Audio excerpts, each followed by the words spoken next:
అది ఎంత తిరిగానంటే అంత తిరిగి అంత నరకం చూసామండి మీ కూటమి ప్రభుత్వంలో. అది ఒక ఒంటరి మహిళకి, అసలు భర్త లేని మహిళని కూడా కాకుండా నన్ను ఎంత హింస పెట్టారో అంత హింస పెట్టారు. అది కానీ మీరేమో జగన్మోహన్ రెడ్డి గారి ప్రభుత్వం రావాలని మీరు అనుకుంటున్నారు, కానీ వాళ్ళే రానియమంటున్నారు కదా, వాళ్ళు మేము కలిసి ఉంటామంటున్నారు కదా.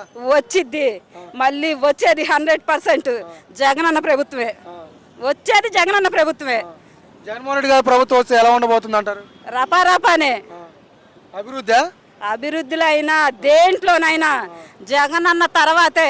ఏకైక ఈ ఆంధ్రప్రదేశ్లో మగోడు ఎవడన్నా ఉన్నాడంటే జగన్మోహన్ రెడ్డి తర్వాతే. ఎవరు చేయలేరు. ఈ పథకాలైనా ఒకవేళ ఆయన ఫ్రీ బస్ ఇచ్చినా 2 సిలిండర్లు ఇచ్చినా ఈ చేసిన దేనికి చేశారు? 3 సంవత్సరాలు అవుతుంది, కనీసం ఒక్కళ్ళు వచ్చి ఒక గ్రామానికి వచ్చి ఏం అభివృద్ధి చెందిందమ్మా మా కూటమి ప్రభుత్వంలో అని అడిగిన ఎవరన్నా ఉండారా? ఏం చేశారు? 18 ఏళ్ళు ఇంతవరకు ఎవరికి రాలా.